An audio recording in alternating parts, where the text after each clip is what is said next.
Eto naman, dito naman ako kay ate at kay kuya. Good morning mga anak, I love you. Yan, mag-o-off muna ako ng ilaw. Good morning mga anak ko, I love you. Good morning. Good morning. Yan, bukas mga bossing ko, April 3, birthday ni Jovelyn, yun nga po, 20 years old na si Jovelyn bukas.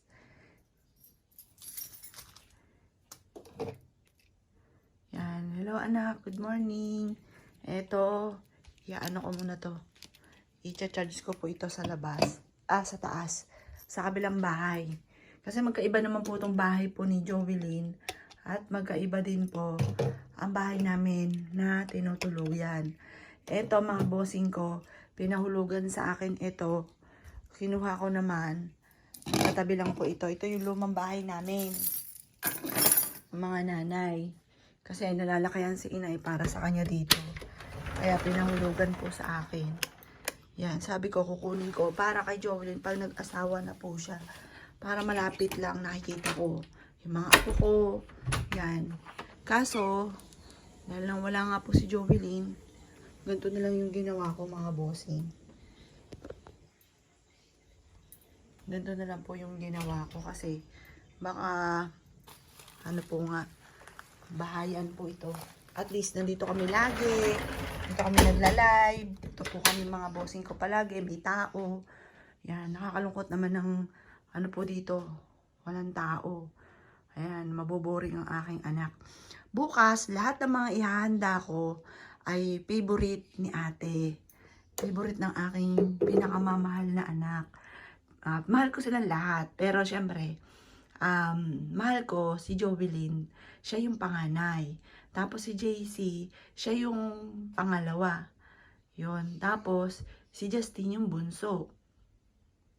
Akalain niyo pong talagang iniaadya pa rin kasi 9 years yung pagitan ni Jovelyn at saka ni Justin. 9 pa rin, malas. Malas kasi yung 9, 19, 29 sa ano po yun, sa patay po yun. Yan. Pero ano't ano man, manalig sa mga Panginoon, malalampasan po yan. Ang si Justin, pinaka-maintenance niya na lang yung sa hypertension, sa high blood. Tapos, si daddy ganun din. Tapos, pero sa diabetes, negative na po sila. Thank you po Lord. Thank you po mahal na Birhen ng Manawag. Tapos, ako naman po, wala akong high blood, pero may diabetes ako. Kaya, ang aking ay pang-diabetes. Yun ang aking maintenance. Yan, kaya ngayon, diet pa, more diet pa. Yan.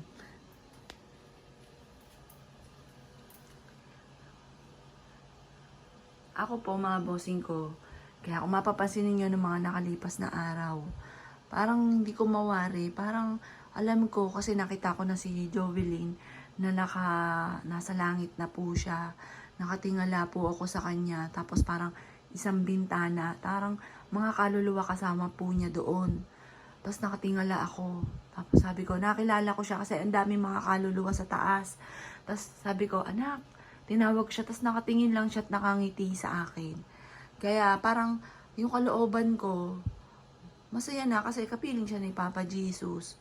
Dati mga bossing ko, nung hindi ko pa natutuklasan yung mga secret po ni Jovelyn. Tapos yung tao na eto, kada nakikita ko, kada pumupunta sa amin mga bossing, yung kalooban ko, gusto kong sumigaw, gusto kong umiyak. Hindi ko alam kung bakit. Lagi ko sinasabi sa mister ko, Daddy, hindi ko alam kung bakit gano'n ang pakiramdam ko, na parang pag nakikita ko siya, bagamat maganda yung touring namin sa kanya, at wala pa ako nalalaman, ang kalooban ko, gusto kong sumigaw, gusto kong umiyak, gusto kong umatungal, ganun po. Pero nung naalaman ko na po ito, tapos hindi ko na siya nakikita, dinala ko na rin po siya, yung kalooban ko po, parang pag naman nakikita ko yun naman yung isa, parang ang saya na kalooban ko, hindi ko naman mawari kung bakit, hindi ko pinipilit, hindi ko sinasadya, pero yun ang nararamdaman ko. Kasi sabi ng mister ko, Mami, yun din pala nararamdaman mo kasi ganun din ang nararamdaman ko. pagka nakikita ko siya, parang ang bigat. Parang ang bigat sa kalooban. Tapos, yun nga po, kasi ang papangit po talaga ng mga nalaman po namin. Pati doon sa, may mga tao na, pero alam ko naman simula pala nung pageant, nakita ko na hindi maayos yung isang babaeng mataba doon.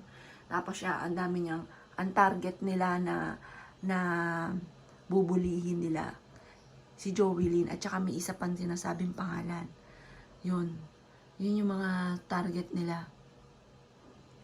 Na sobrang naano ko kasi maigi pa na hindi na nag face to face, sa online lang kasi maaaring hindi siya naging ganon. Maaaring isang daing lang sa amin, dusugod ka agad namin sa ospital. Yun pala, dinaingan na pala ito at gusto nang umuwi. Kaya lang ang kamalian kay Jovelyn, hindi malang sa amin. Yun ang lagi niyang kausap kasi. Yun ang lagi niyang kasi kasama niya lagi sa school. Kaso, yung taong ito binaliwala at hinatid pa namin sa bahay. Hinatid pa nila sa bahay. Alas 8 na ng gabi nakauwi dito sa amin. Kasi kay Justin ang pangyari, yun nga po, unang sabi pa lang na nahihilo siya, nahihirapan siyang huminga, sinugod ka agad namin sa ospital. Kung yung saltang ganun, sinugod sana kaagad, maaring naagapan pa si Jovelyn. Yan, kaso huli na rin ang lahat, wala na eh, hindi na maibabalik.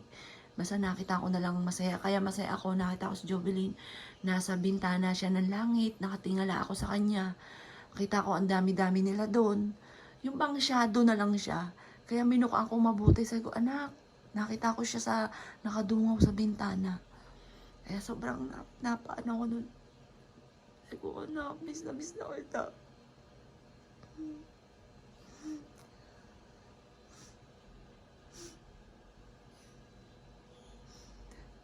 Pero alam ko, kapiling ka na nila. Hindi ka na masasaktan.